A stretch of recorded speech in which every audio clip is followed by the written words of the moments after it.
Hello friends, welcome back to my channel. This is Mahadev Sharma.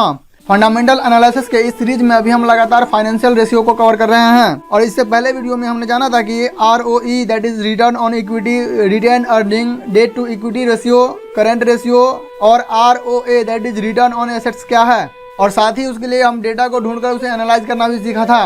अगर आप वो वीडियो नहीं देखे हैं तो बेहतर अंडरस्टैंडिंग के लिए पहले उस वीडियो को जाकर देख लें, लिंक वीडियो के नीचे डिस्क्रिप्शन में है। और आज के इस वीडियो में हम जानेंगे कि profit growth, share holding pattern, assets turnover, cash cycle और profit margin that is net margin को कैसे निकालें। तो आइए इन सभी डेटा को निकालने के लिए पहले हम इन सभी के टर्म्स को समझ लेते हैं। तो यहाँ पर हमारा सबसे पहला टर्म्स है प्रॉफिट ग्रोथ। तो आइए इसे समझने के लिए हम फिर से चलते हैं screener.in पे।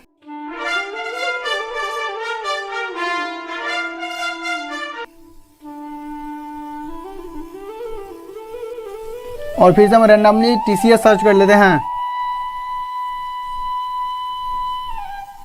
और यहाँ पे आप देख सकते हैं कि प्रॉफिट ग्रोथ आ चुका है। तो यहाँ पे आप देख रहे हैं, यहाँ पे बताया जा रहा है कि प्रॉफिट ग्रोथ है 13.1%। तो क्या ये प्रॉफिट ग्रोथ 13.1% फेयर है या नहीं, इसके लिए हम फिर से चलते हैं प्रॉफिट एंड लॉस स्टेटमेंट में। और यहाँ पे आप देख सकते हैं कि सेल्स, एक्सपेंसेस और ऑपरेटिंग प्रॉफिट, और उसके नीचे आप देख सकते हैं OPM that is operating profit margin. तो यहाँ पे आप देख सकते हैं कि 2010 में ये प्रॉफिट मार्जिन था 28%, 2011 में 30%, 2012 में फिर 30%, 13 में 29%। इसी तरह आज ये बढ़ते घटते तो 2021 में है 28%। अगर आप OPM that is operating profit margin को अगर आप देखें तो यह कुछ ज़्यादा नहीं बढ़ रहा है, ओनली 28%, 30%, 1-2% ऊपर नीचे हो रहा है। लेकिन अगर आप इसके ऑपरेटिंग प्रॉफिट को ओवरऑल देखें, इसमें ग्रोथ क्या है, तो आप देख सकते हैं कि 8541, फिर 11,000, फिर 14,000, फिर 18,000, फिर 25,000, इस तरह से करते करते ये अभी 8500 से लेकर लगभग 50,000 पे आ चुका है। तो आप देख सकते हैं कि यहाँ पे इसका ऑपरेटिंग प्रॉफिट ग्रोथ बहुत ही अच्छा है। तो हम अज्यूम करते हैं कि TCS महंगा है, तो हमें मालूम होना चाहिए कि यह महंगा क्यों है, और अगर सस्ता है तो यह सस्ता क्यों है। लेकिन बात यहाँ पर यह आता है कि पता कैसे करें कि कंपनी महंगा है या सस्ता। तो कंपनी महंगा है या सस्ता यह पता करने के लिए हमें कंपनी के सेल्स ग्रोथ को उसके प्रॉफिट ग्रोथ से कंपेयर करना होगा। तो आइए यहाँ पर हम देख लेते हैं कि इसका सेल्स ग्रोथ क्या है। तो जैसे ही इस सेल्स प्लस पर हम क्लिक करते हैं तो आप देख सकते हैं कि सेल्स ग्रोथ किस प्रकार से ग्रोथ किया है। 7% से लेकर सीधे 24, 24 से 31, 31 से 28, 29, 15, मतलब कि ये भी ऊपर नीचे फ्लक्चुएट करता गया है। लेकिन अगर आप फिर ओवरऑल सेल्स को देखें तो 30, 37, 48, 62, 81, 94 आप देख सकते हैं कि किस तरह से ये ग्रोथ किया है। आइए देख सकते हैं कि इसी ग्रोथ से इसका प्रॉफिट ग्रोथ किया है कि नहीं। तो यहाँ पे आप देख सकते हैं कि ऑपरेटिंग प्रॉफिट भी सेम रफ्तार से यहाँ पे ऊपर गया है, ग्रोथ किया है। लेकिन ये ऑपरेटिंग प्रॉफिट है, तो आइए देख लेते हैं कि इसका नेट प्रॉफिट ग्रोथ किया है या नहीं। तो आप यहाँ पे देख सकते हैं कि नेट प्रॉफिट भी 7,000 से लेकर अभी 34,000 तक आया है। तो ओवरऑल यह कंपनी अच्छा खासा ग्रोथ कर रही है। लेकिन हमेशा याद रखें कि किसी भी कंपनी का सेल्स ग्रोथ और प्रॉफिट ग्रोथ हमेशा हाई होना चाहिए, तभी वो कंपनी इन्वेस्ट करने के लायक है।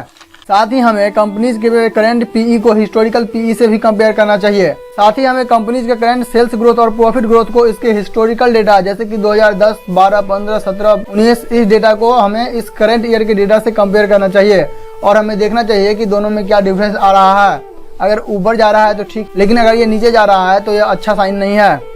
और साथ ही हमें उस कंपनी के PE को उसके इंडस्ट्री के PE से कंपेयर करना चाहिए, लेकिन उस कंपनी का PE उसके इंडस्ट्री के PE से हमेशा कम होनी चाहिए। तो किसी भी कंपनीज के सेक्टर या इंडस्ट्री के PE रेशियो को जानने के लिए हम ओपन कर लेंगे tickettap.com।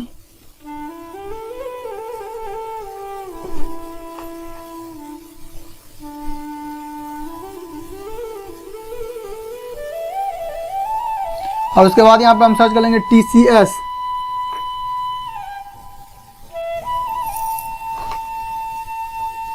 और जब आप स्क्रॉल डाउन करके आप नीचे आएंगे तो आप यहाँ पर देख सकते हैं कि इस TCS का PE रेशियो है 43.19 और इस सेक्टर का PE रेशियो है 38.03। तो यहाँ पर आप कह सकते हैं कि इस कंपनीज का PE इसके सेक्टर के PE से ज़्यादा महंगा है। अगर दूसरे शब्दों में कहें तो TCS अभी ओवर वैल्यूड चल रहा है। इस tickettap.com पे आप और भी बहुत सारा इन्फॉर्मेशन हासिल कर सकते हैं, लेकिन इस पर हम एक वेब एनालिसिस के सीरीज में एक वीडियो बना देंगे। अभी फिर से चलते हैं वापस अपने टॉपिक की तरफ। हमेशा याद रखें कि कोई भी कंपनी अच्छा परफॉर्मेंस कर रहा है लेकिन उसका PE कम हो रहा है तो यह अच्छी कंपनी का सिंबल है।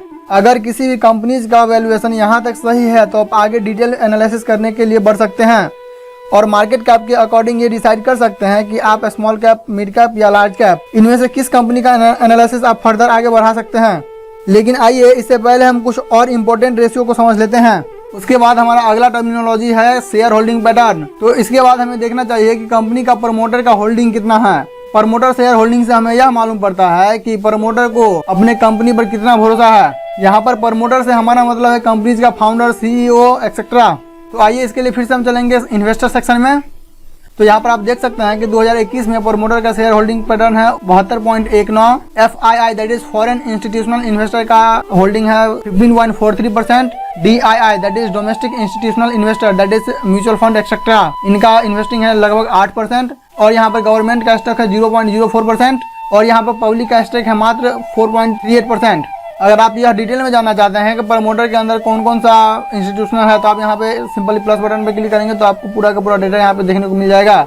जैसे कि प्रमोटर में आ रहा है Tata Sons Private Limited, Tata Investment Corporation Limited, Tata Steel, Tata Industry, Tata Power. मतलब कि इस TCS में टाटा मतलब कि अपने खुद का बहुत हैवी इन्वेस्टमेंट है। उसके बाद अगर आप किसी के बारे में डिटेल में पढ़ना चाहते हैं तो आप इस पर क्लिक करके आप सिंपली उसके बारे में पढ़ सकते हैं। तो यहाँ पर देख सकते हैं कि किस तरह से किस किस पैटर्न में यहाँ पर इन्वेस्ट किया गया है। तो आप खुद से भी इस तरह के पूरा डिटेल एनालिसिस करके आप इसको डिटेल में पढ़ सकते हैं। उसके बाद आप DII में आप देख सकते हैं, यहाँ पर DII में है LIC that is life insurance corporation. उसके बाद गवर्नमेंट में आप देख लीजिए, गवर्नमेंट में गवर्नमेंट खुद ही होगा और पब्लिक में तो पब्लिक खुद ही होगी। इस शेयर होल्डिंग पैटर्न को और भी बारीकी से समझने के लिए हम सिंपली BSEindia.com पे चलेंगे।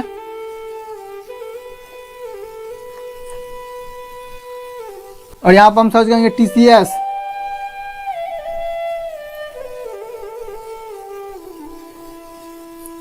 और उसके बाद आप स्क्रॉल डाउन करके नीचे आएंगे और यहाँ पर आप देख सकते हैं शेयर होल्डिंग पैटर्न। जैसे ही आप शेयर होल्डिंग पैटर्न पे क्लिक करेंगे तो आपको पूरा का पूरा यहाँ पर डिटेल खुल के आ जाएगा।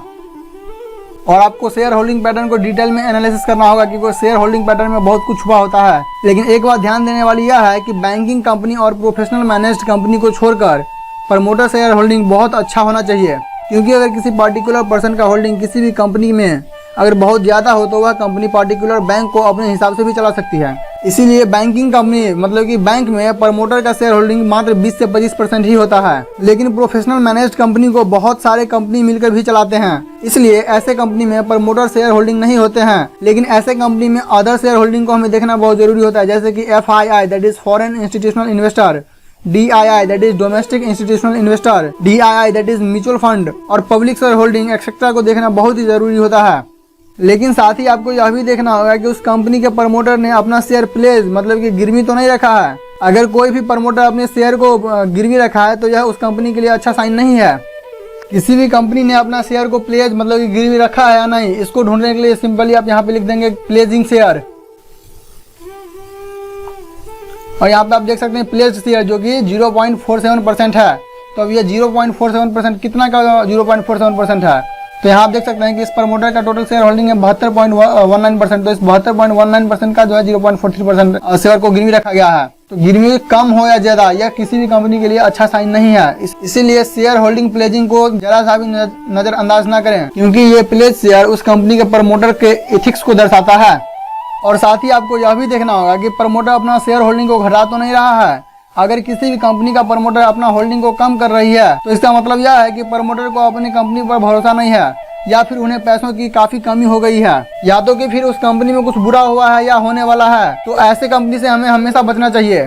तो प्रमोटर अपना स्टेक को कम कर रहा है या नहीं, इसे देखने के लिए सिंपली हम चलेंगे टिकट टेप पे। तो जैसे ही आप यहाँ होल्डिंग पर क्लिक करेंगे तो आपको शेयर होल्डिंग पैटर्न पे लेके चला जाएगा। उसके बाद आप स्क्रॉल डाउन करके नीचे आएंगे और यहाँ पे आप सिलेक्ट कर लेंगे प्रमोटर शेयर होल्डिंग।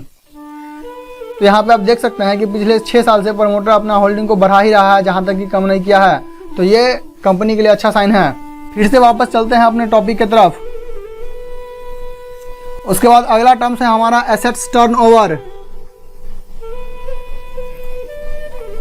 तो यहाँ पे आप देख सकते हैं कि एसेट्स टर्नओवर 1.31 है। तो आइए इससे पहले हम यह समझ लेते हैं कि एसेट्स टर्नओवर होता क्या है। तो एसेट्स टर्नओवर को आप इस तरह से भी समझ सकते हैं कि मान लेते हैं कि आप कोई सामान बनाते हैं और फिर उसे बेचते हैं, और फिर वो माल जितना जल्दी बिकेगा उतना ही जल्दी वो माल फिर से बनेगा, और फिर बिकेगा और फिर बनेगा। तो जितना बार माल बेचकर दोबारा बनेगा और फिर बिकेगा उतना ही ज्यादा कंपनी को प्रॉफिट होगा। जिस कंपनी का एसेट्स टर्नओवर जितना ज्यादा होगा उतना ही अच्छा होगा, क्योंकि कंपनी का पूरा बिजनेस इसी रेशियो मतलब कि एसेट्स टर्नओवर पर ही निर्भर रहता है। तो आप यहाँ पर देख सकते हैं कि एसेट्स टर्नओवर 1.31 है। इसका मतलब यह है कि जितना उस कंपनी का टर्नओवर है उससे ज़्यादा ही टर्नओवर हो रहा है, तो ये अच्छा साइन है। उसके बाद अगला हम देख लेते हैं कैश साइकिल को। तो आइए पहले हम कैश साइकिल को समझ लेते हैं। जैसा कि हमने एसेट्स टर्नओवर रेशियो में देखा था कि आप किसी भी कंपनी का सामान बनाते हैं और फिर उसे सेल करते हैं, तब जाकर पैसा आता है। इस बीच में जितने दिनों में पैसे का रोटेशन होता है वही कैश साइकिल होता है। उदाहरण के लिए हम मान लेते हैं कि कोई भी कंपनी खिलौना बनाती है। इसके लिए पहले वो रॉ मटेरियल खरीदती है, फिर वो मैन्युफैक्चरिंग करके खिलौना बनाती है, और जब खिलौना बनकर तैयार हो जाता है तब उसे सेल करते हैं, फिर जाकर उस कंपनी को पैसा मिलता है। तो हम मान लेते हैं कि इस प्रोसेस में टोटल 45 दिन का समय लग जाता है। तो उस पर्टिकुलर कंपनी का कैश साइकिल 45 दिन कहलाएगा। यह रेशियो जितना कम हो उतना अच्छा रहेगा, बल्कि बहुत अच्छे कंपनी में यह रेशियो नेगेटिव में ही रहता है। तो इस केस में आप देख सकते हैं कि -2,04,855। तो आइए हम किसी दूसरे कंपनी को देख लेते हैं। जैसे कि अगर यहाँ पे हिंदुस्तान यूनिलीवर टाइप कर लेते हैं,